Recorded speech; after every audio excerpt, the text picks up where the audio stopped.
بر محمد وآل محمد صلوات.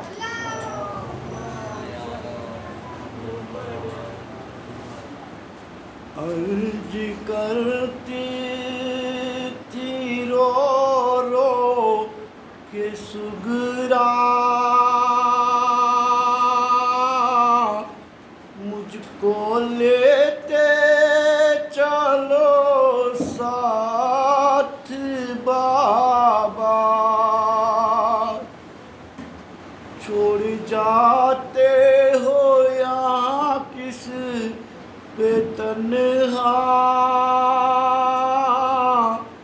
مجھ کو لیتے چلو ساتھ بابا. ہے مدینے کی سنسان گلیاں، ہے بیمار نہ خواہر نہ اماں، کون بے کس کو دے گا دلاسا، مجھ کو لے کے چلو ساتھ بابا. تم سے کوئی سواری نہ لوگی، کربلا تک میں پیدل چلوں گی. تم سے کوئی سواری نہ لوگی، کربلا تک میں پیدل چلوں گی. اب جدائی نہیں ہے گوارا، مجھ کو لے کے چلو ساتھ بابا. اپنی محمل کو ٹھہرائیے گا، آگے کب یہ بتلائیے گا. بن تمہارے رہوں گی نہ زندہ،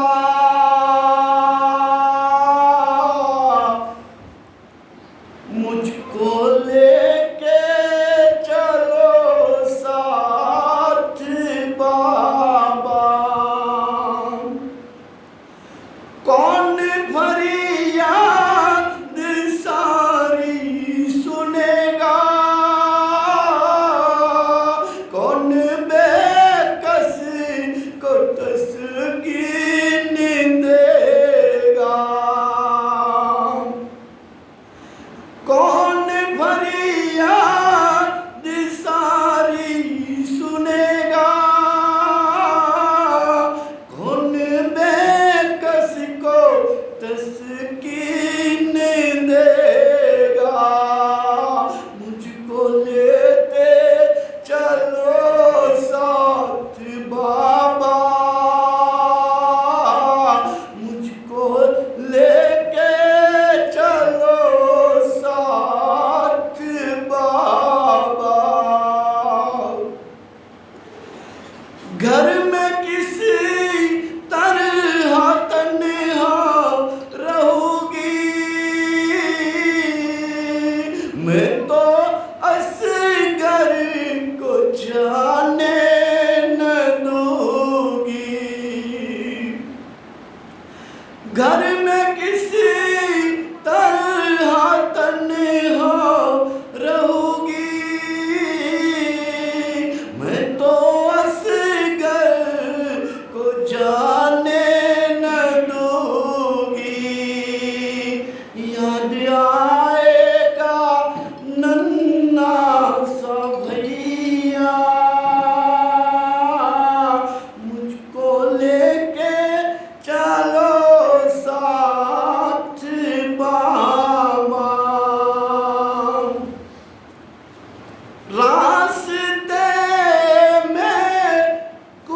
کہوں تو کہنا، کچھ دوا تم سے چاہوں تو کہنا، راستے میں کچھ کہوں تو یہ کہنا، کچھ دوا تم سے چاہوں تو کہنا، اب نہیں ہوں میں بیمار بابا، مجھ کو لے کے چلو ساتھ بابا، کیا لکھوں غم کا اکبر فسانہ، ہو گیا قافلہ سب روانہ، کیا لکھوں غم کا اکبر فسانہ، ہو گیا قافلہ سب روانہ، رہ گئی کہتی ہے بات سغرا، مجھ کو لے کے چلو ساتھ بابا، عرض کرتی تھی رو رو کے سغرا، مجھ کو لے کے چلو ساتھ بابا۔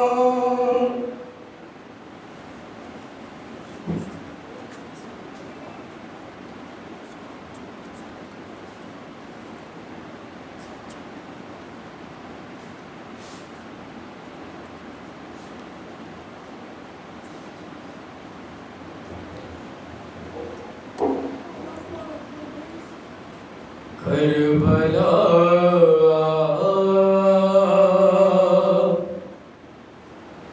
کے مصیبت میں پڑی ہے زینب،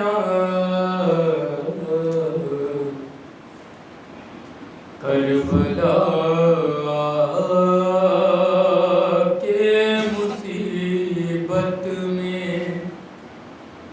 پڑی ہے زینب، سر پر ہے نام ہے رسن، بستہ کھڑی ہے زینب، کربلا کے مصیبت میں پڑی ہے زینب، جلتے خیمے سے بھتیجے کو بچا لائی ہے، جلتے خیمے سے بھتیجے کو بچا لائی ہے، کیونکہ آغوش طہارت میں پلی ہے زینب، کربلا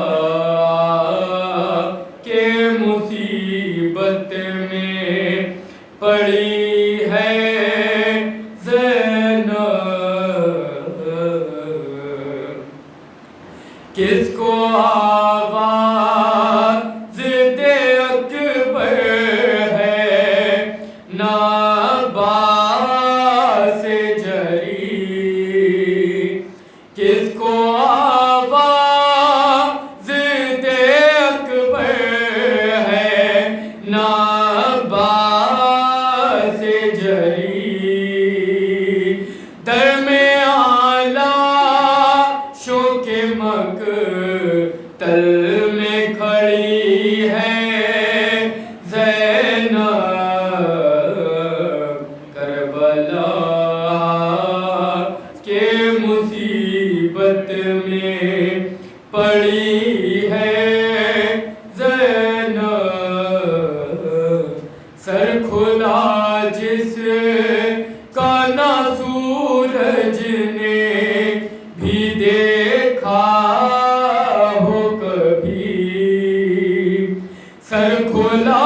جس کا نہ سورج نے بھی دیکھا ہو کبھی، چہرہ بالوں سے چھپا وہ کھڑی ہے زینب کربلا کے مصیبت میں پڑی ہے زینب، لے قلم ہاتھ میں اب نہ دے علی لکھ افسر، لے قلم ہاتھ میں اب نہ دے علی لکھ افسر، تیری نصرت کے لیے بنت علی ہے زینب۔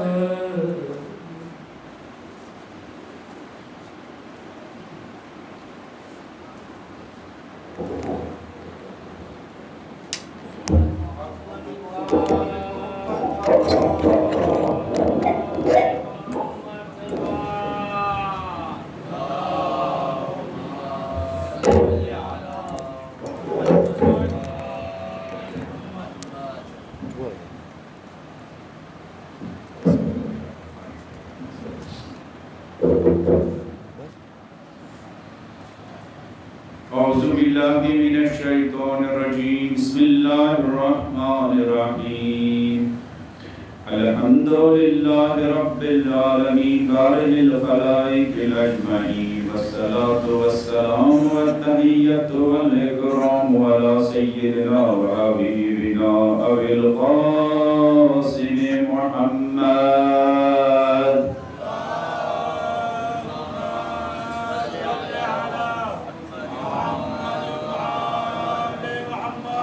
الذي بعث ليتمم مكارم الأخلاق وإنه لعلى خلق عظيم، وعلى أهل بيته الطيبين الطاهرين المعصومين الذين أذهب الله عنهم الرجس وطهرهم تطهيرا.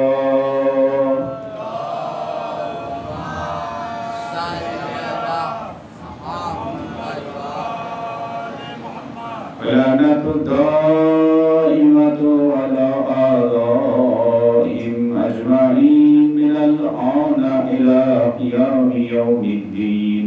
أما بعد، فقد قال مولانا الحسين عليه السلام: إن شيعتنا من سلمت قلوبهم من كل غش ودغل، رب اشرح لي صدري ويسر لي أمري واحلل عقدة من لساني يفقهوا قولي.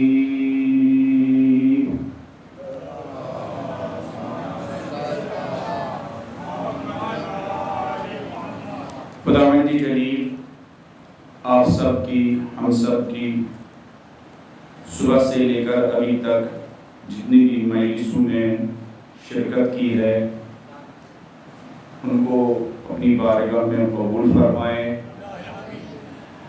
جن علماء کا بیان اس محرم میں اس سے پہلے سنا ہے، خدا ان کی توفیقات میں اضافہ فرمائیں.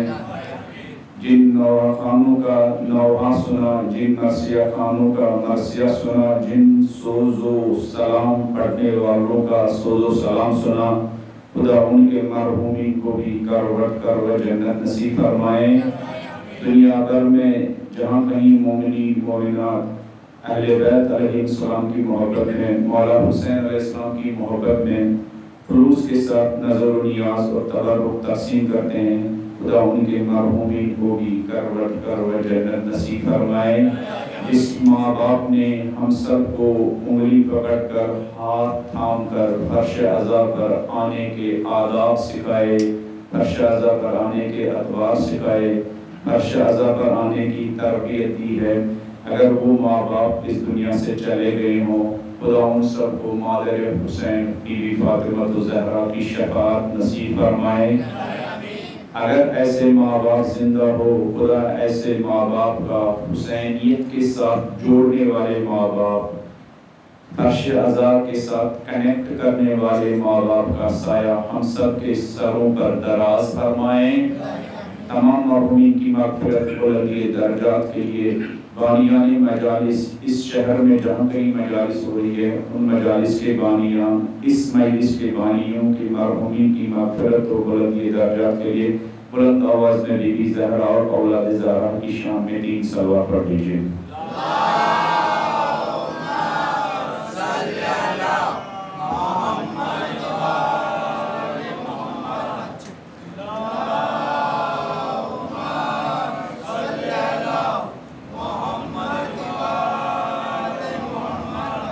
اللهم صل على محمد وآل محمد.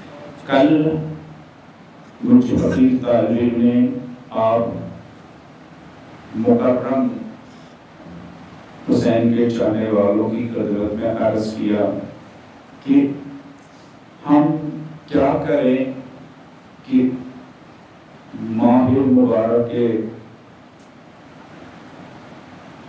اس محرم میں اور سفر میں ایام عزا کی یہ مجلسیں اثر انداز ہوں، کسی حد تک محرم کی زندگی اور محرم سے پہلے کی زندگی میں فرق ہو، اور پھر جب 10 دن یا ایام عزا ختم ہو جائے تو ہم بھی یہ احساس کریں کہ محرم نے اور ان مجالس نے میری کردار سازی کی ہے، اور میں جو پہلے تھا میں کسی حد تک ٹھیک ہوا،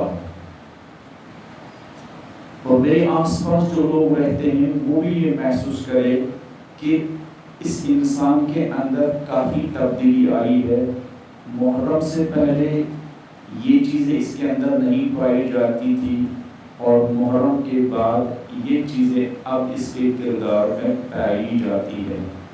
اس کے ذہن میں کوشچن مارک پیدا ہو، سوال پیدا ہو، اور وہ سوال پوچھے کہ یہ کیسے ہوا، آپ نے کیا کیا، آپ نے کیسے اپنے اندر یہ چینجنگ پیدا کی، اور پھر اس کے اندر بھی جذبہ پیدا ہو وہ مولا حسین علیہ السلام کے اس انسانوں کے ٹھیک کرنے والے اس جو علاج کرنے کی درسگاہ وہ بھی اس میں شریک ہو جائے. 2-3 باتیں میں نے کل آپ کی خدمت میں عرض کی. ایک اہم بات، اگر ہم چاہتے ہیں کہ یہ محرم، یہ مجلسیں ہمارے اندر تبدیلی کا سبب بنے، تو ضروری ہے کہ ہم معرفت کے ساتھ مجلسوں میں شرکت کریں. تمام اعمال کی بنیاد معرفت ہے، اور معرفت کے بغیر اعمال کی اہل بیت اور دین کی نظروں میں ویلیو نہیں ہے، قدر و قیمت نہیں ہے. جو چیز انسان کی کام کی، عمل کی کوالٹی بڑھانے کا سبب بنتا ہے وہ معرفت ہے، تو جو چیز انسان کی کام کی کوالٹی گھٹانے کا سبب بنتا ہے وہ معرفت کی کمی ہے. معرفت کے ساتھ چھوٹا عمل اس کی ویلیو ہے. ویسے قرآن نے جو فلسفہ بتایا انسان کی خلقت کا، وہ بتایا ایکم احسن عملا. ہم نے موت و زندگی کو پیدا کیا ہے تاکہ ہم یہ دیکھیں کوالٹی کا عمل کون کرتا ہے. کوالٹی کا عمل اس کی کثرت سے نہیں دیکھا جاتا، خود کام کی ویلیو، کام کی معرفت، اس انسان کی معرفت کتنی ہے، اس معرفت کی وجہ سے انسان کی کوالٹی، انسان کے عمل کی کوالٹی بڑھ جاتی ہے. یہ مجلس اور یہ عزاداری ایک بہترین عمل ہے. جس طرح باقی اعمال میں معرفت کی ضرورت ہے، اسی طرح اس عمل میں بھی معرفت کی ضرورت ہے. معرفت کے بغیر اعمال انسان کے لیے اٹھک بیٹھک ہے. جیسے روزوں کے بارے میں مولا علیہ السلام نہج البلاغہ میں فرماتے ہیں کتنے ایسے روزے دار ہیں جن کے روزے بھوک اور پیاس کے علاوہ کچھ نہیں ہے. وہ نمازوں کے بارے میں ہے حدیث میں, کتنے ایسے نماز پڑھنے والے ہیں جن کی نمازیں اٹھک بیٹھک کے علاوہ کچھ نہیں ہے. قرآن کی تلاوت کے بارے میں مولا علی علیہ السلام نہج البلاغہ میں فرماتے ہیں کتنے ایسے قرآن خوان ہیں جن قرآن خوانوں کو خود قرآن لعنت بھیجتا ہے. کتنے ایسے لوگ ہیں قرآن تو پڑھتے ہیں لیکن جو قرآن کو پڑھتے ہیں وہی قرآن ان کو لعنت بھیجتا ہے. کیوں؟ اس لیے کہ جھوٹوں پر قرآن کی لعنت ہے, بے عمل لوگوں پر قرآن کی لعنت ہے. اگر ایک انسان قرآن پڑھتا ہے اور قرآن کے اصول, قرآن کے رولز کو فالو نہیں کرتا, قرآن ایسے لوگوں پر لعنت بھیج دیتا ہے. تو ہم چاہتے ہیں کہ ہماری یہ کوشش, یہ جو ہماری زندگی کی سب سے زیادہ امپورٹنٹ کام یہی عزاداری ہے. اگر ہم چاہتے ہیں کہ یہ ہمارے اندر تبدیلی لائے تو کیا کرے؟ تو معرفت کو بڑھانا ہوگا. اگر معرفت نہ ہوگی, آپ نے وہ حدیث علماء کرام سے سنی ہوگی, تمام علماء اور دین کے خدمت گزاروں کی صحت و سلامتی کے لیے اور جو دین کی خدمت کر کے اس دنیا سے چلے گئے ہیں ان کی مغفرت کے لیے بلند آواز میں ایک صلوات پڑھ لیجیے.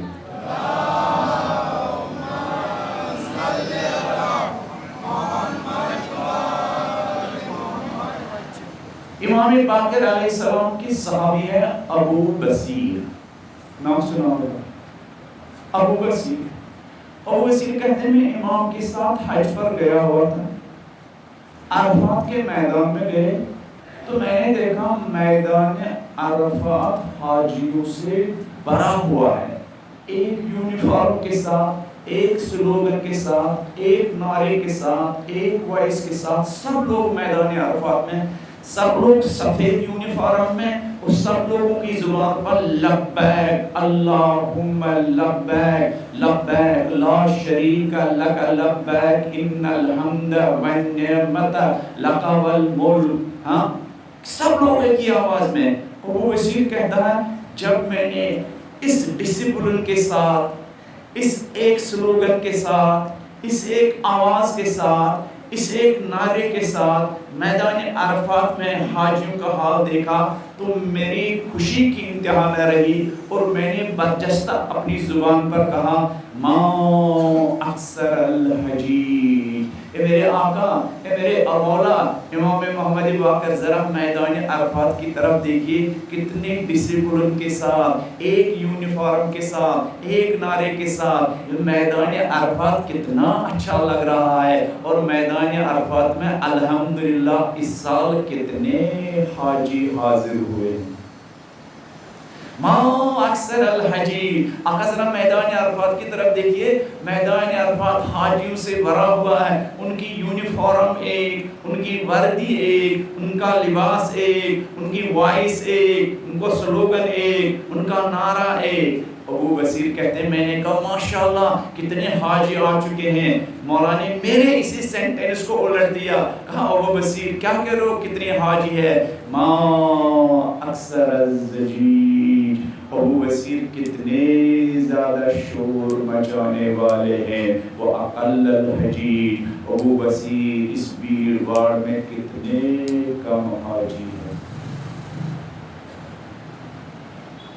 ابو بصیر چلا رہا ماشاءاللہ آقا کتنا زیادہ مجمع ہے عرفات کے میدان میں حاجیوں کا. اور امام کہتے ہیں ما اکثر الزجیج, زجین فریاد کرنا.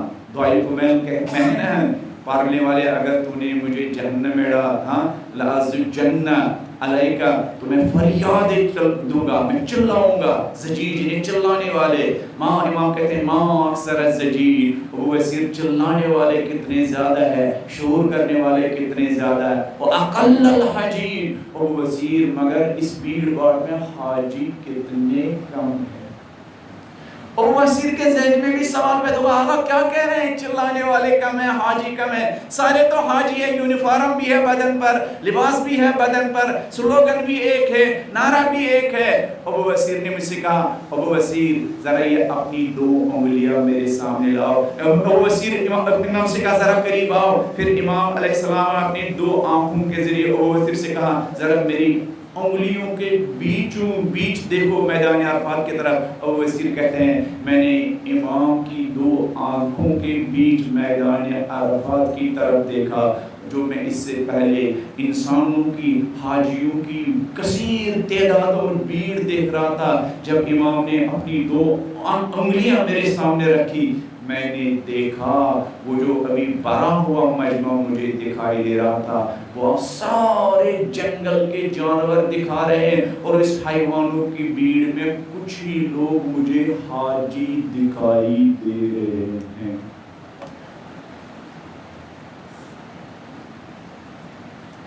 ابو بصیر ان کی کوانٹیٹی دیکھ رہے تھے، امام نے ابو بصیر کو ان حاجیوں کی کوالٹی دکھائی۔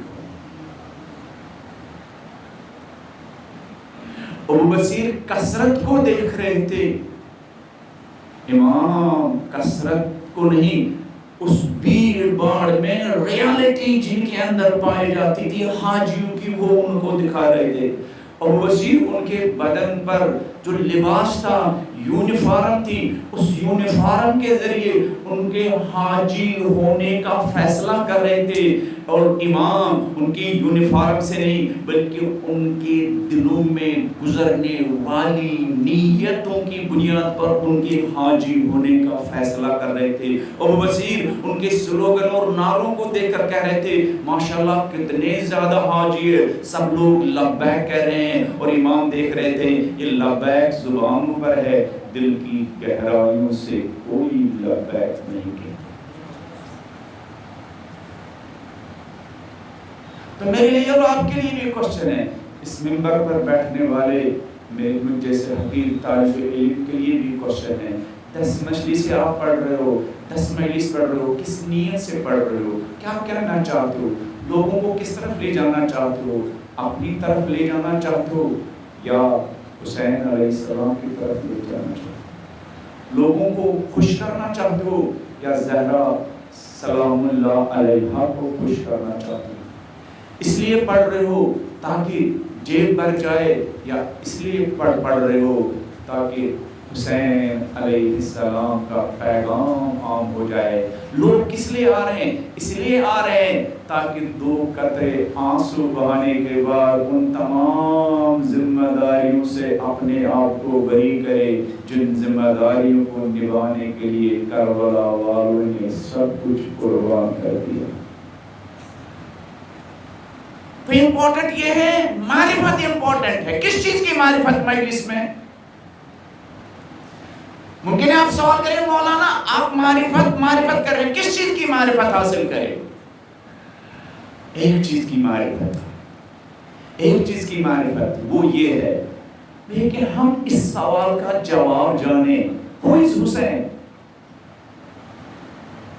ہم اس سوال کا جواب معلوم کریں، ہو از حسین؟ ہم رو کس کے لیے ہم رو رہے ہیں؟ وہ کون تھا؟ وہ چاہتا کیا تھا؟ اس نے یہ انقلاب برپا کیوں کیا تھا؟ اس نے ایسا انقلاب کیوں برپا کیا جس کی مثال نہ کربلا سے پہلے ملتی ہے نہ کربلا کے بعد ملتی ہے؟ Who is حسین؟ اور who is حسین؟ حسین کون؟ حسین کون؟ اس کا جواب ہمیں معلوم ہونا چاہیے، معرفت کا مطلب یہ۔ لیکن who is حسین کا جواب مولوی صاحب سے نہیں، خطیب سے نہیں، ذاکر سے نہیں، شاعر سے نہیں۔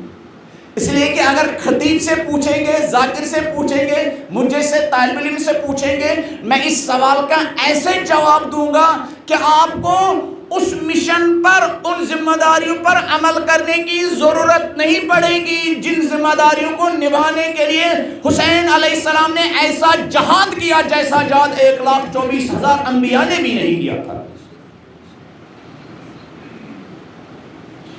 1,24,000 انبیاء میں آپ کو کوئی ایسا ملتا ہے جس نے 6 مہینے پہلے اپنے بیوی بچوں کا ہاتھ پکڑا ہو؟ بیابانوں میں، جنگلوں میں، کوساروں میں، خطروں میں، بہنوں کے ساتھ، بیٹیوں کے ساتھ، 2 مہینے کے بچوں کے ساتھ، 3 مہینے کے بچوں کے ساتھ، سیدانی کے ساتھ، انبیاء میں آپ کو کوئی ایسا ملتا ہے؟ آپ کو انبیاء میں سے کوئی ایسا ملتا ہے جس نے اپنے انقلاب کو اینڈ تک پہنچانے کے بعد اپنی بیوی، بیٹیوں اور بھائیوں کو تیار کیا تھا؟ اس انقلاب کا پہلا فیز میں نے طے کیا ہے، دوسرا مرحلہ میری شہادت سے بھی زیادہ خطرناک ہے۔ ہم 1 مرتبہ شہید ہوئے، میرے عباس کے بازو 1 مرتبہ کاٹے جائیں گے، لیکن بہن زینب تمہیں قدم قدم پر شہید ہونا پڑے گا۔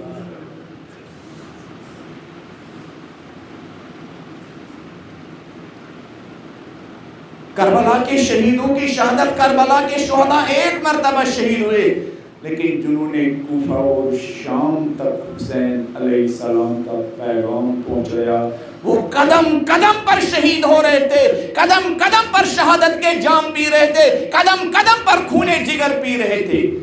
1,24,000 انبیاء میں کسی نے اپنے انقلاب کے لیے، اپنی ریولوشن کے لیے، اپنی تحریک کے لیے، اپنی موومنٹ کے لیے، اپنے مشن کے لیے، اپنے مقصد کے لیے کسی نے اتنی قربانیاں دی ہیں؟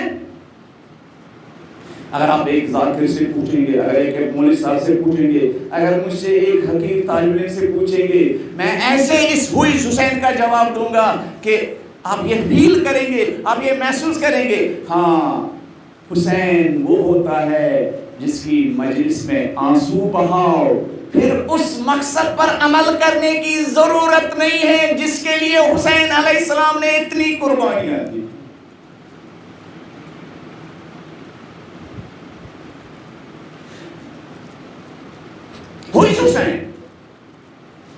ہوئیز حسین کا جواب وہ کیلنڈر نہیں ہے جو آپ کے گھر میں لگا ہوا ہوتا ہے جس میں 14 معصومین کی ولادت کی ڈیٹ لکھی ہوئی ہوتی ہے، جس میں 14 معصومین کے ماں کا نام لکھا ہوتا ہے، جس میں 14 معصومین کے باپ کا نام لکھا ہوتا ہے، جس میں 14 معصومین کی شہادت لکھی ہوئی ہوتی ہے، جس میں 14 معصومین کی جائے دفن لکھی ہوئی ہوتی ہے۔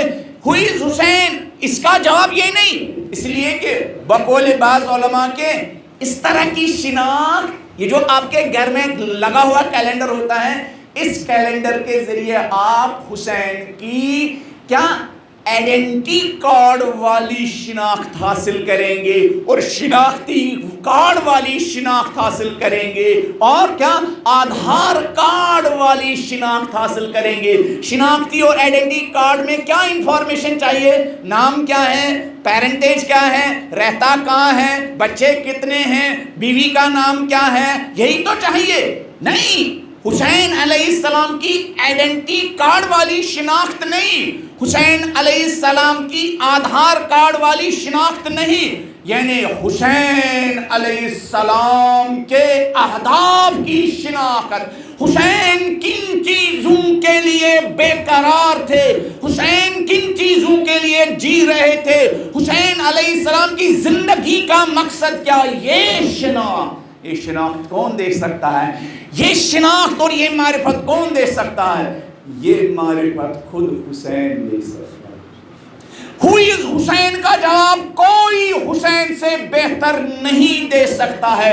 حسین علیہ السلام نے قدم قدم پر بتایا میں کون ہوں، میرا مقصد کیا ہے، میرا گول کیا ہے، میرا ہدف کیا ہے، میری بے قراری کیا ہے، میرا درد کیا ہے، میری بے چینی کیا ہے، میرے انقلاب کا مقصد کیا ہے، میں گھر سے نکلا کیوں ہوں، میں سر کیوں کٹا رہا ہوں، میرے بہن بیٹیوں کے ہاتھوں میں رسن کیوں باندھ رہی ہے۔ حسین علیہ السلام اس کا خود جواب دیں گے۔ آپ کہیں گے مولانا کہاں جواب دیں گے؟ میں کہوں گا حسین علیہ السلام جب مدینے سے نکلے تھے اور جب تک زیر خنجر تھے، اس پیریڈ میں حسین علیہ السلام جہاں جہاں گئے، حسین علیہ السلام نے اپنا انٹروڈکشن دیا، حسین علیہ السلام نے اپنا تعارف دیا، حسین علیہ السلام نے لوگوں کو بتایا ہو از حسین، حسین کون۔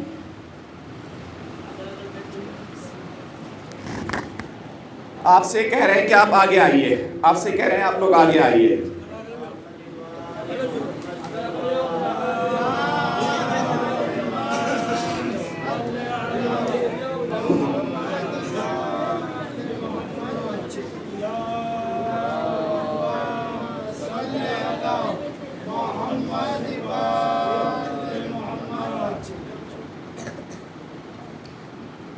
کیا پرابلم ہے؟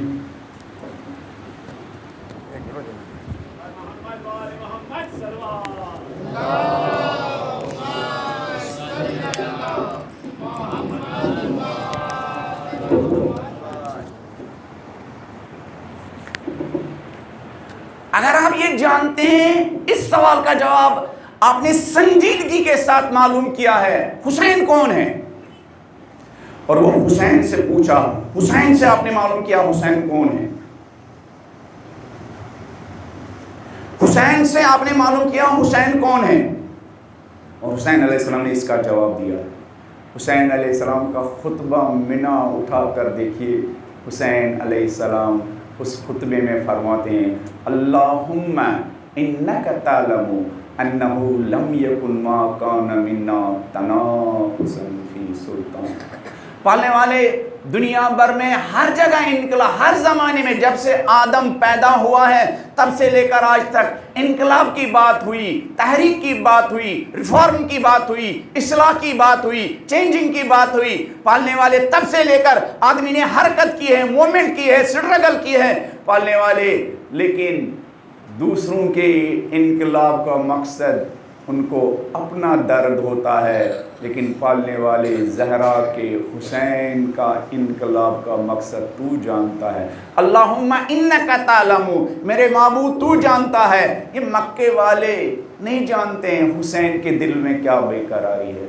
پالنے والے اللہم انک تعلم، پالنے والے تو جانتا ہے۔ یہ مدینے والے نہیں جانتے ہیں حسین علیہ السلام یہ قافلہ لے کر کیوں جا رہے ہیں۔ پالنے والے میرے ارد گرد یہ قرآن پڑھنے والے قاری، پالنے والے میرے ارد گرد یہ اصحاب، پالنے والے میرے گرد یہ تابعین، پالنے والے میرے گرد یہ مفتی، پالنے والے میرے ارد گرد یہ کیا نمازی، پالنے والے میرے ارد گرد یہ جو لوگ مکے میں مدینے میں یہ قرآن پڑھنے والے، نماز پڑھنے والے، پالنے والے یہ میرا درد نہیں جانتے ہیں۔ اللہم انک تعلم، جب امام اپنی امت کے درمیان تنہا ہو جاتا نا تب امام امت سے نہیں خدا کے ساتھ باتیں کرتا ہے۔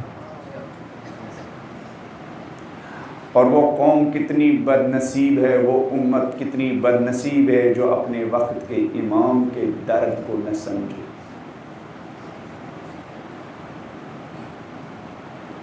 وہ امام علی علیہ السلام نے نہج البلاغہ میں کتنی فریادیں دی، امام علی علیہ السلام نے کتنا اپنا سر پیٹا ہے، امام علی علیہ السلام نے کتنے دردناک نوحے پڑھے ہیں۔ کس بات کے نوحے؟ اس بات کے نوحے کہ یہ میں اس امت میں گرفتار ہوا ہوں جو میرا درد سمجھتے نہیں۔ امام علی علیہ السلام نے کتنی مرتبہ اپنے ماننے والوں سے اسی مسجد کوفہ میں کہا وَأَفْسَدْتُمْ عَلَيَّ رَعِي بِالْإِسْيَانِ وَخِذْلَانِ، وائے افسوس تم نے میرے ان منصوبوں پر پانی پھیر دیا جن منصوبوں کے ذریعے میں انسانیت کو زمین سے اٹھا کر بام عرش تک لے جانے کی صلاحیت رکھتا تھا۔ نیچر بلاغہ میں مولا وَأَفْسَدْتُمْ رَعِي، تم نے میرے تمام منصوبوں کو خاک میں ملا دیا، پانی پھیر دیا ان منصوبوں پر جن منصوبوں پر انسانیت کی نجات تھی، جن منصوبوں میں انسانیت اور آدم کی اولاد کی بقا تھی، جن منصوبوں میں آدم کے اولاد کی سرفرازی اور کامیاب تھی۔ وَأَفْسَدْتُمْ رَعِي، لیکن تم نے میرے تمام منصوبوں کو خاک میں ملا دیا۔ کیوں؟ بالعصیان، نافرمانی کے ذریعے، نہ ماننے کی جو تمہاری اندر عادت ہے، صرف محبت کا اظہار کرنا اور عمل کے میدان سے فرار ہونا، اس چیز کی وجہ سے تم نے علی جیسے امام کے تمام منصوبوں کو خاک میں ملا دیا۔ اس بشریت کے لیے کسی انسان نے ایسا کامیابی کا نسخہ نہیں لکھا ہے جتنا بشریت کی کامیابی کے لیے علی اور آل علی نے کامیابی کا نسخہ لکھا ہے۔ آج بھی دنیا اتنی ترقی کے بعد بھی انسانیت کی کامیابی کے لیے اتنا بہترین فارمولا، اتنا بہترین نسخہ لکھنے سے قاصر ہے جتنا 1400 سال پہلے علی اور آل علی اور زہرا کی اولادوں نے انسانیت کی نجات، کامیابی، سرفرازی کے لیے نسخہ لکھا۔ وہ کیوں زمین پر رہ گیا؟ اس لیے کہ اس منصوبے کو آگے لے جانے والے مددگار نہیں۔ اس لیے خطبہ مینا میں مولا فرماتے ہیں اللہم انک تعلم، پالنے والے میں اب ایسے لوگوں کے درمیان گر گیا ہوں جو سمجھتے نہیں میرا درد کیا ہے، ان کو اس سوال کا جواب ہی نہیں ہے ہو از حسین، ان کو پتہ نہیں حسین کون ہے، حسین کس لیے جی رہا ہے، حسین کی بے قراری کیا ہے۔ اللہم انک تعلم انہ لم یکن ما کان منا تنافسا فی سلطان، پالنے والے ان کو نہیں پتہ ہے میں یہ چھوٹا قافلے لے کے جا رہا ہوں کس لیے لے کر جا رہا ہوں، یہ سمجھتے ہیں شاید دنیا کے تمام حکمرانوں کی طرح، لیڈروں کی طرح حسین علیہ السلام بھی حکومت اور اقتدار حاصل کرنے کے لیے نکل رہے ہیں۔ پالنے والے یہ سمجھتے ہیں شاید یہ اقتدار کے لیے نکل رہے ہیں۔ ولا التماس شیء من فضول الحطام، پالنے والے میں یہ چھوٹا قافلہ لے کر مدینے سے کیوں نکلا ہوں؟ پالنے والے میں مال دنیا کی طمع کے لیے بھی نہیں نکل رہا ہوں۔ حسین تو اس علی کا لال ہے۔ ابن عباس کہتے ہیں میں علی کے حضور میں گیا تو میں نے دیکھا میرے مولا اپنے ہاتھوں سے پھٹی ہوئی چپل کو ٹھیک کر رہے تھے، اور اپنی چپل کو ٹھیک کر رہے تھے۔ مجھ سے کہا ابن عباس ما قیمت ھذا النعل، ذرا ابن عباس اس چپل کی قیمت بتاؤ۔ ابن عباس کہتے ہیں میں نے جب چپل کا حال دیکھا 10 جگہ پھٹی ہوئی تھی وہ چپل، 10 جگہ سی کے رکھا تھا مولا علی علیہ السلام نے، اس کو بازار میں لے جانے کی کوئی گنجائش ہی نہیں تھی۔ میں نے چپل کا حال دیکھ کر فوراً کہا لا قیمت لہا، مولا آپ جس چپل کے بارے میں کہتے ہیں اس کی قیمت کیا ہے؟ مولا اس کی تو قیمت ہی نہیں ہے، 10 مرتبہ آپ نے اس کو ٹھیک کیا ہے، پائبند لگایا ہے۔ پھر ابن عباس کہتے ہیں اس چپل کو ہاتھ میں لے کر میرے مولا نے کہا ابن عباس جس چپل کے بارے میں تم نے کہا اس کی کوئی قیمت نہیں ہے، واللہ لہی انی احب، ابن عباس خدا کی کبریائی کی قسم یہ چپل میری نگاہوں میں تم پر حکومت کرنے سے زیادہ پسندیدہ ہے، یہ چپل میری نگاہوں میں محبوب ہے۔ کس سے؟ تمہارے اوپر حکومت کرنے سے۔ مولا حکومت سے آپ نفرت کرتے ہیں؟ کہا نہیں، حکومت ہمارے لیے بذات کوئی مقصد ہی نہیں رکھتا ہے، اگر ہم حکومت کے ذریعے عدل و انصاف کو قائم کرے تب اس کی ویلیو ہے، ورنہ اگر حکومت کے ذریعے عدل و انصاف قائم نہ ہو تو یہ پھٹی ہوئی چپل میری نگاہوں میں زیادہ پسند ہے تمہارے اوپر حکومت کرنے سے، تمہارے اوپر سلطنت کرنے سے۔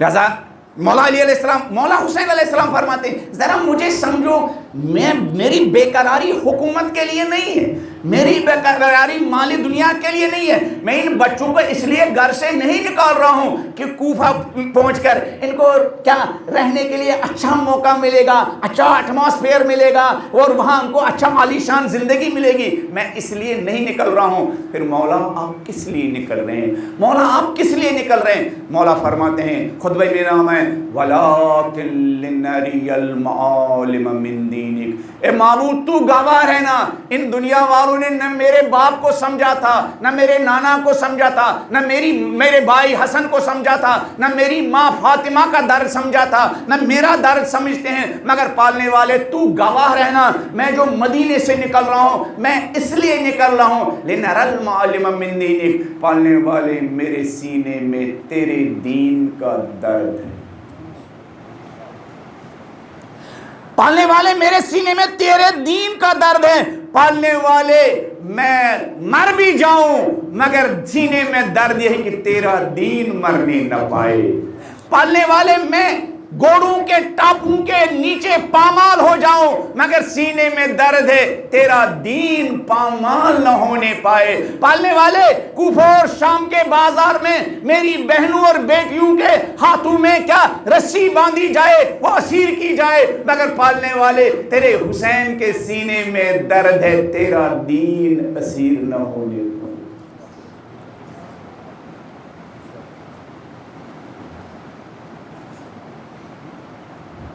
پالنے والے میرے بچے قربان ہو جائے مگر پالنے والے تیرے دین کو سمجھتا ہوں، تیرا دین کتنا امپورٹنٹ ہے لوگوں کے لیے، تیرا دین کتنا ہے نوجوان، کتنا امپورٹنٹ ہے نوجوانوں کے لیے، تیرا دین کتنا امپورٹنٹ ہے آدم کی اولاد کے لیے۔ آکسیجن کی اتنی ضرورت نہیں ہے آدم کی اولاد کو جتنی آدم کی اولاد کو تیرے دین کی ضرورت ہے۔ پالنے والے میں اولاد کو قربان کر سکتا ہوں تاکہ تیرا دین یزیدیوں کے ہاتھوں میں قربان نہ ہو جائے۔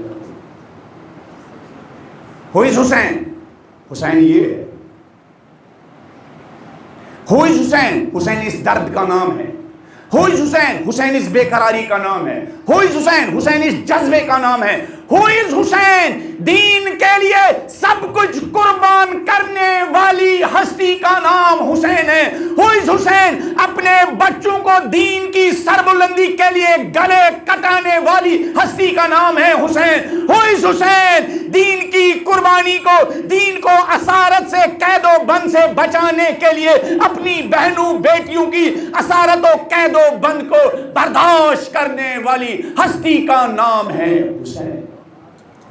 اور کتنا بڑا ظلم ہے حسین کے ساتھ، حسین پر آنسو بہانے کے بہانے اس دین کو ہم فراموش کریں، اور کتنا بڑا ظلم ہے حسین علیہ السلام کے ساتھ کہ ہم حسین کا نام لے کر حسین علیہ السلام کے دین کے ساتھ بے وفائی کرے اور حسین پر آنسو بہانے کا رزلٹ یہ ہو کہ دین کی امپورٹنس میری نگاہوں میں کم ہو جائے۔ علماء بیان کرتے ہیں کہ حسین علیہ السلام کے 3 طرح کے دشمن تھے۔ ایک حسین علیہ السلام کے جسم کے دشمن، حسین علیہ السلام کے بدن کے دشمن، حسین علیہ السلام کی کیا حسین علیہ السلام اور حسین کے ساتھیوں کے جسموں کے دشمن۔ وہ کون تھے؟ وہ یزید تھا۔ وہ کون تھا؟ وہ شمر تھا۔ وہ کون تھا؟ وہ ابن زیاد تھا۔ وہ کون تھا؟ وہ یزید تھا۔ ایک دشمن یہ ہے۔ دوسرے دشمن حسین علیہ السلام کے ذکر اور حسین علیہ السلام کے نام کے دشمن، جو چاہتے ہیں حسین کا نام مٹ جائے، جو چاہتے ہیں حسین کی یاد مٹ جائے، جو چاہتے ہیں حسین کے ساتھیوں کی یاد مٹ جائے، جو چاہتے ہیں حسین علیہ السلام کے ساتھیوں کا نام مٹ جائے۔ وہ کون تھے؟ وہ بنی امیہ تھے اور بنی عباس تھے، جنہوں نے حسین علیہ السلام کے نام لینے پر لوگوں کو قتل کیا، حسین علیہ السلام کا ذکر کرنے پر لوگوں کو قتل کیا۔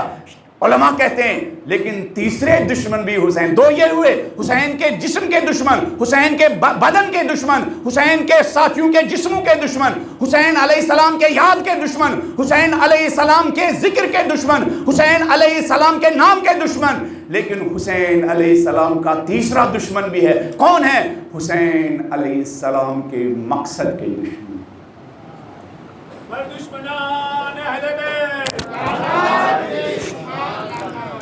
حسین علیہ السلام کے مقصد کے دشمن۔ حسین علیہ السلام کے لیے کیا امپورٹنٹ تھا؟ آیا حسین وہ رہبر و رہنما ہے جس کے لیے مقصد سے زیادہ جسم امپورٹنٹ تھے یا نہیں؟ حسین علیہ السلام وہ رہبر و رہنما ہے جو جسم کی حفاظت کے لیے زندہ نہیں ہے، حسین اپنے مقصد کے لیے زندہ ہے۔ حسین کا مقصد کیا ہے؟ حسین کا مقصد دین ہے۔ اگر حسین کا ذکر کرنے کے بہانے حسین کے مقصد کو ہم نے پامال کیا تو ہم حسین کے وفادار نہیں ہیں، ہم حسین کے بے وفا لوگ ہیں، بے وفا آزادار۔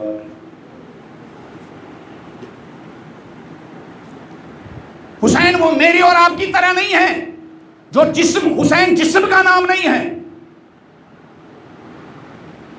حسین ظاہری باڈی کا نام نہیں ہے، حسین نام ہے پاک و پاکیزہ مقصد کا، حسین نام ہے پاک و پاکیزہ مشن کا، حسین نام ہے دین کی سرفرازی کا، حسین نام ہے دین کی سربلندی کا، حسین نام ہے دین کی حیات کا، حسین نام ہے دین کی بقا کا۔ اتنی دین کی بقا حسین کے لیے امپورٹنٹ ہے، صحرائے کربلا میں اپنے بچوں کو قربان کرنا چاہتے ہیں، لیکن دین کی قربانی حسین سے کرنا۔ جیسا مولا فرماتے ہیں اللہم انکا تعلم، پالنے والے میں ایسے لوگوں کے درمیان گر گیا ہوں جو میرا درد نہیں سمجھتے۔ اگر ہم چاہتے ہیں ہماری مجلسوں کی امپورٹنس بڑھ جائے، اگر ہم چاہتے ہیں ان مجلسوں کے ذریعے ہمارے اندر کچھ اثر ہو جائے، تو پہلے حسین کے درد کو سمجھنا بہت ضروری ہے، حسین کا جواب حاصل کرنا بہت ضروری ہے۔ اگر مجھ جیسے طالب علم کے بیان کے ذریعے آپ نے 2 قطرے آنسو بہائے، لیکن بیان ایسا تھا، آپ جب مجلس سے نکلے تو آپ کو ایسا محسوس ہوا چلو 2 قطرے آنسو بہانے کے بعد اب صبح اٹھ کر اذان علی اکبر پر لبیک کہنے کی ضرورت نہیں ہے، تو سمجھیے مجھ جیسا طالب علم آپ کو حسین کے راستے پر گامزن نہیں، حسین کے راستے سے دور کر رہا ہے، حسین کے راستے سے دور کر رہا ہے۔ بلند آواز میں ایک صلوات پڑھ دیجئے۔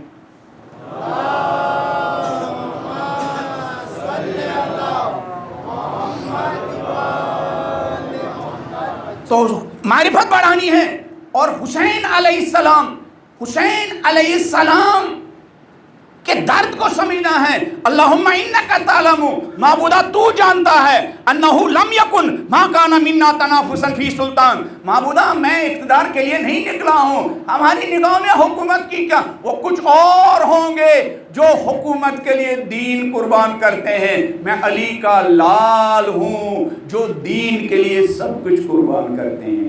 اگر ہم حکومت چاہتے بھی ہیں تو ہم حکومت اپنے عیش و آرام کے لیے نہیں، حق کا بول بالا ہونے کے لیے، مظلوموں کا حق دینے کے لیے، عدل و انصاف کا نظام قائم کرنے کے لیے، حق کی زندگی کے لیے۔ ولا تنافس شیء من فضول الحطام، معبودہ مال دنیا کے لیے بھی حسین نہیں نکلا ہے۔ پتہ ہے اہل بیت علیہ السلام کو، میرے اور آپ کو اور مجھے کب سکون ملتا ہے؟ جب ہم دیکھتے ہیں ہمارے اکاؤنٹ میں رات کو پیسہ آیا، صبح بھی پیسہ آیا، تو ہماری فیلنگ بالکل ڈیفرنٹ ہوتی ہے، ہماری خوشی جمع کرنے میں ہوتی ہے۔ اہل بیت علیہ السلام کو مال جمع کرنے میں خوشی نہیں ہوتی۔ اہل بیت علیہ السلام کی نگاہوں میں مال کی امپورٹنس تب ہوتی تھی جب یہ مال دین کی سربلندی اور خلق خدا کے آرام کے لیے استعمال ہوتا تھا۔ میں اس طرف آؤں گا۔ اہل بیت علیہ السلام کی خوشی مال جمع کرنے میں نہیں ہوتی تھی، ذاتاً فی نفسی مال دنیا کی اہل بیت کی نگاہوں میں کوئی امپورٹنس ہے ہی نہیں۔ ہاں یہ مال بہت اچھا ہے اگر اس سے دین مضبوط ہو جائے، یہ مال دنیا بہت اچھی چیز ہے اگر اس مال دنیا کے ذریعے خلق خدا کو آرام مل جائے۔ اس 1 روپے کی کتنی قیمت ہے، وہ ایک روپیہ جو دین کے راستے میں خرچ ہو، وہ 1 روپیہ اہل بیت کی نگاہوں میں کتنا قیمتی ہے، جس 1 روپے کے ذریعے ایک فقیر انسان، ایک مسکین انسان، ایک محتاج انسان کی ہم محتاجی ختم کرے، محتاجی دور کرے۔ اس 1 روپے کی اہل بیت کی نگاہوں میں بہت قیمت ہے، اور اس کروڑ روپے کی اہل بیت کی نگاہوں میں کوئی قیمت نہیں ہے جو رکھا ہوا ہو، بینک میں رکھا ہوا ہو، گھر میں رکھا ہوا ہو، لیکن نہ دین کے لیے استعمال ہوتا ہو، اور نہ کیا ٹھوکریں کھانے والی، غربت کے سبب مرنے والی، مفلسی کے سبب مرنے والی انسانیت کے استعمال میں استعمال نہ ہوتا۔ مولا علی علیہ السلام کو دیکھا گیا خطبہ دے رہے تھے مسجد کوفہ میں، ایک مرتبہ جیب سے درہم و دینار نکالا، اور اس درہم و دینار کو خطاب کر کے علی علیہ السلام نے کہا اے درہم، اے دینار، میری جیب میں ہونے کے باوجود تو میرا نہیں ہے۔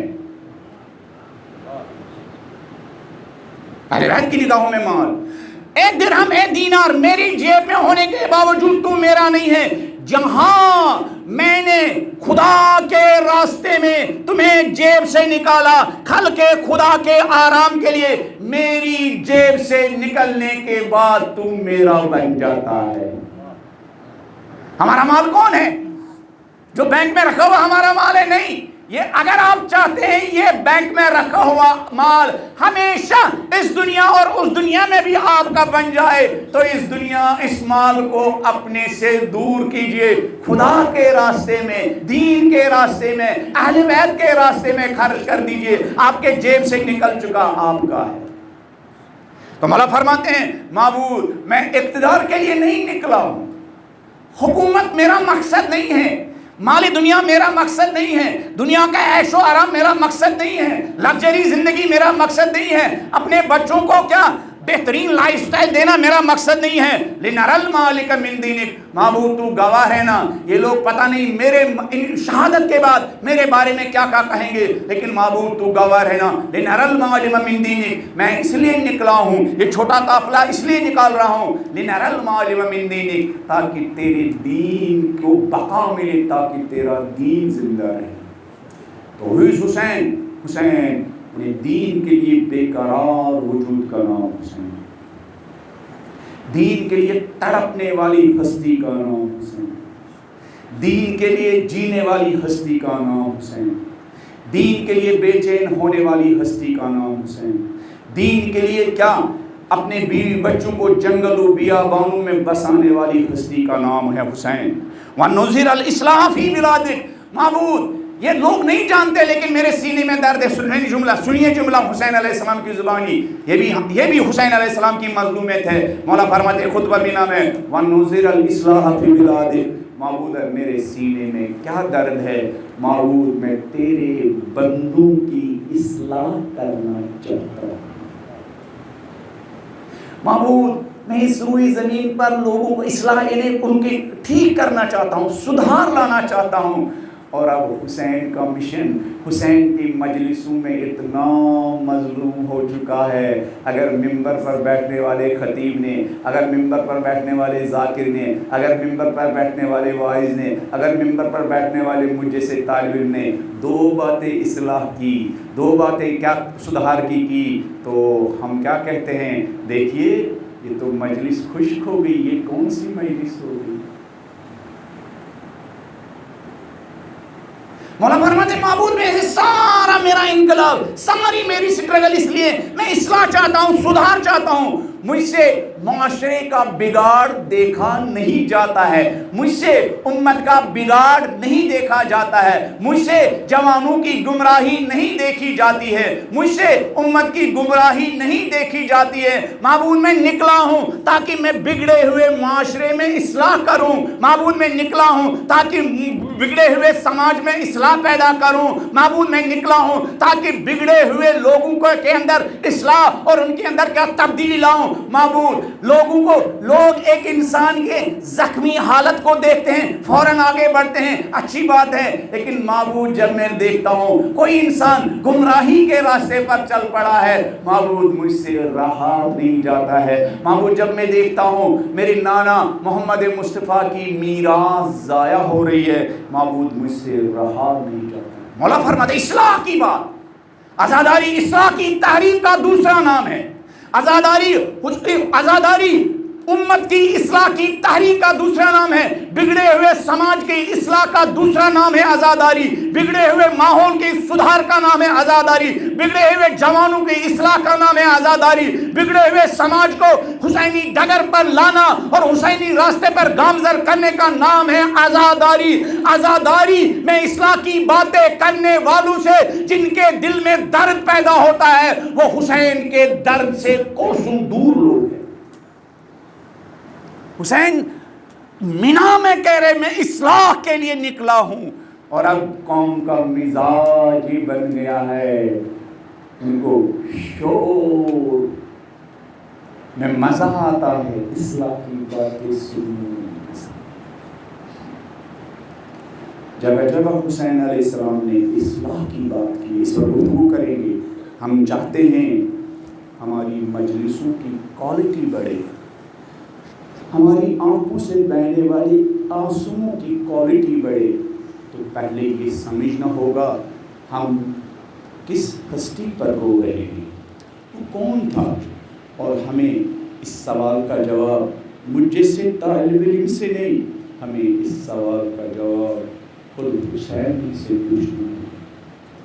ہمیں اس سوال کا جواب خود حسین ہی سے معلوم کرنا ہوگا. آقا ذرا ہمیں بھی بتائیے آپ کس بے قراری کا نام ہے؟ 1,24,000 انبیاء کے سینے میں جو درد تھا وہ تنہا زہرا کے حسین کے سینے میں.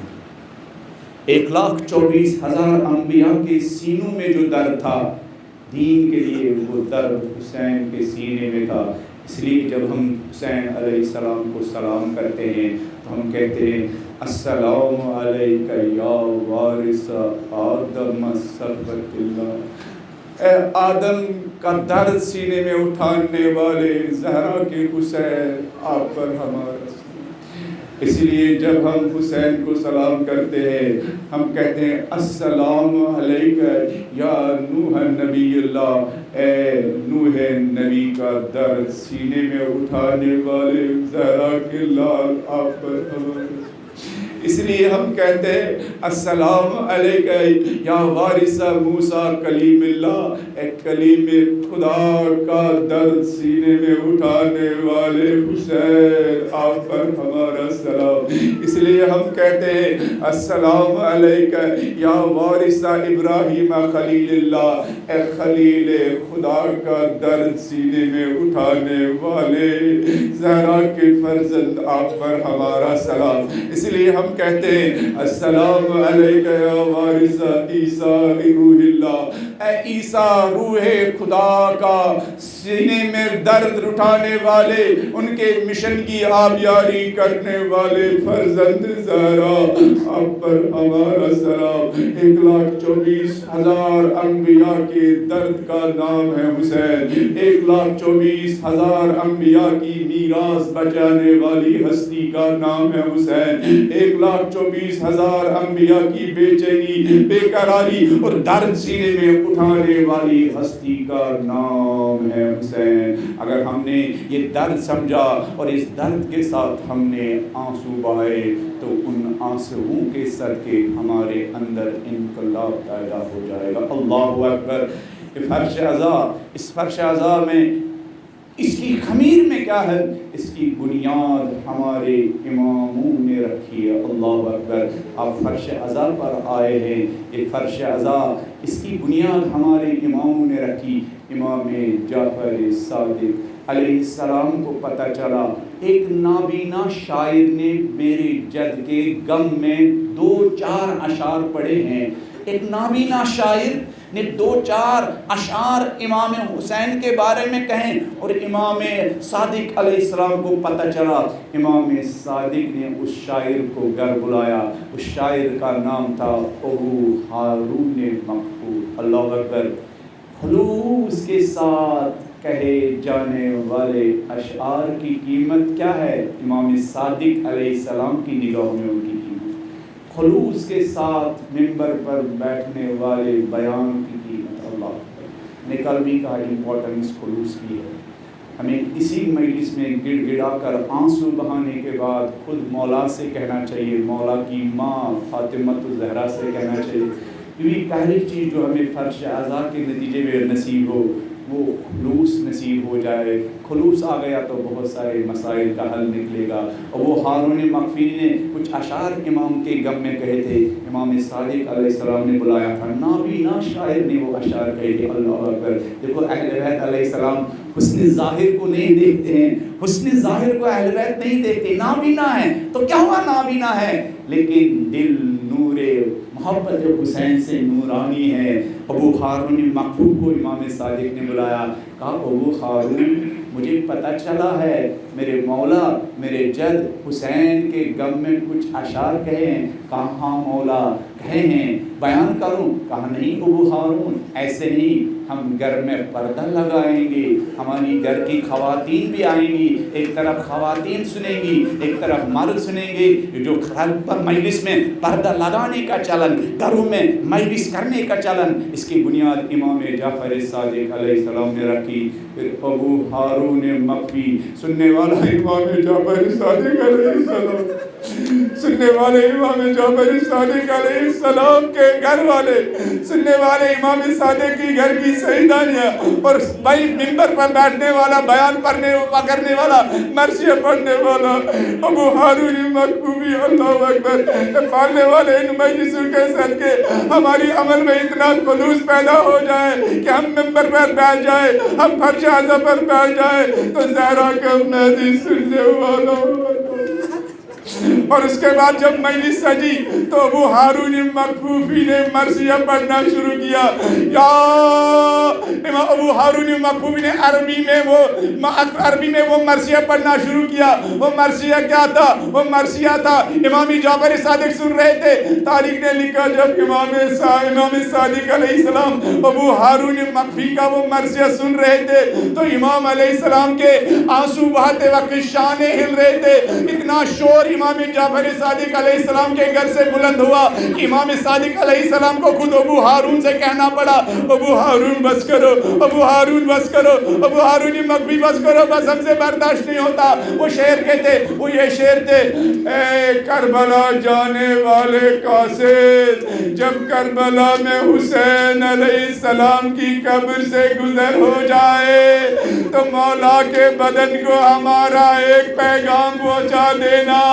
اے زائر، اے قاصد، جب کربلا سے گزر ہو جائے تو مولا کے اس بدن کو، جس بدن کو ایک قطرہ پانی بھی نہیں ملا، ہمارا پیغام پہنچا دینا۔ ارے ہمارے مولا، روز عاشوراء آپ کے بدن کو ایک قطرہ پانی بھی نہیں ملا۔ ارے مولا، ہم عزادار وعدہ کرتے ہیں ہماری آنکھوں سے اتنے آنسو بہیں گے، ہم اس خشک بدن کو اپنی آنکھوں سے بہنے والے آنسو کے ذریعے سیراب کریں گے۔ اے کربلا سے گزر جانے والے زائر، جب کربلا سے گزر جانا، ہماری طرف سے حسین کو پیغام دینا۔ ارے میرے مولا کے بدن ایک قطرہ پانی بھی نہیں ملا، ایک قطرہ پانی بھی نہیں ملا، لیکن ہم قیامت کی صبح تک اتنا آنسو بہائیں گے، اپنے آنسو سے حسین کے اس خشک بدن کو سیراب کریں گے۔ پھر امام صادق علیہ السلام کی خدمت میں یہ ابو ہارون کہتا ہے، ارے زائر جب کربلا جانا تو ایسے ہی نہیں، مولا کی قبر پر ٹھہر جانا، مولا کی قبر پر رک جانا اور وہاں طولانی انداز میں گریہ کرنا، اس ماں کی طرح جس ماں کا ایک ہی بیٹا ہو اور وہ بیٹا اس سے جدا ہو۔ اے قضائر، حسین علیہ السلام کی قبر پر ٹھہر جانا، وقت کے لیے متحرے، پتہ ہے اس قبر میں ایک پاک ماں کا پاک بیٹا دفن ہے، پتہ ہے زائر اس قبر میں حسین جیسا پاک بیٹا، فاطمہ الزہرا سلام اللہ علیہا کی پاک ماں کا پاک بیٹا۔ اے زائر اس قبر پر دیر تک ہماری طرف سے گریہ کرنا، ہماری طرف سے وہاں آنسو بہانا، ہماری طرف سے مولا کو سلام کہنا، ہماری طرف سے حسین کی ماں فاطمہ الزہرا کو سلام کہنا۔ لعنت اللہ علی القوم الظالمین وسیعلم الذین ظلموا ای منقلب ینقلبون۔ پالنے والے اس مجلس میں کچھ بزرگ بیٹھے، پالنے والے ان بزرگوں کی آنکھوں سے بہنے والے پاک آنسوؤں کی قسم، پالنے والے اس مجلس میں پاک جوان بیٹھے ہیں، ان نوجوانوں کے پاک آنسوؤں کی قسم، پالنے والے ایسی زندگی جو زندگی امام زمانہ کے کام آئے، ایسی زندگی بسر کرنے کی توفیق عطا فرما، پالنے والے ایسی زندگی جس زندگی کا فائدہ امام زمانہ کو ملے، پالنے والے ایسی زندگی بسر کرنے کی توفیق عطا فرما، پالنے والے کربلا کے حسین کے وفادار ساتھیوں کی طرح ہمیں بھی امام زمانہ کا وفادار شیعہ بننے کی توفیق عطا فرما، پالنے والے کربلا کے شہیدوں نے جن نمازوں کو تیروں کی بارش میں قائم کیا، پالنے والے ہم سب کو ان نمازوں کو اول وقت پڑھنے کی توفیق عطا فرما، پالنے والے کوفہ کے بازار میں حسین کے کٹے ہوئے سر نے اس قرآن کی تلاوت کی پانے والے صبح شام اس قرآن کو پڑھنے کی توفیق عطا فرما.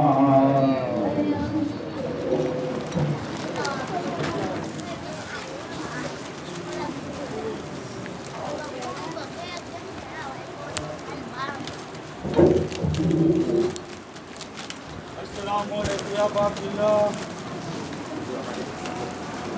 السلام علیکم یا ابن رسول اللہ. السلام علیکم یا ابن حامل محمد ابن سید المصیر. السلام علیکم یا ابن فاطمہ الزہراء سیدۃ نساء العالمین. السلام علیکم ابن جبار ابن امیر المؤمنین. السلام علیکم شہداء کربلا و اسیران کربلا و یتیمان کربلا جميعا رحمۃ اللہ وبرکاتہ. السلام علیکم مولا ابن مولا. السلام علیکم یا غریب غرما. السلام علیکم معین الخوفاء والفقراء. السلطان ابا حسن علی الدین سرجا رحمۃ اللہ وبرکاتہ. السلام علیکم مولانا صاحب رفیع الجمال. السلام علیکم خلیفۃ الرحمان. السلام علیکم شیخ القرآن. السلام علیکم امام علی شیخ الجمال. اجر اللہ تعالی فرجک وسعد اللہ مخرجک ودورک وجعل من عوانک وانصارک رحمۃ اللہ وبرکاتہ. بس بنا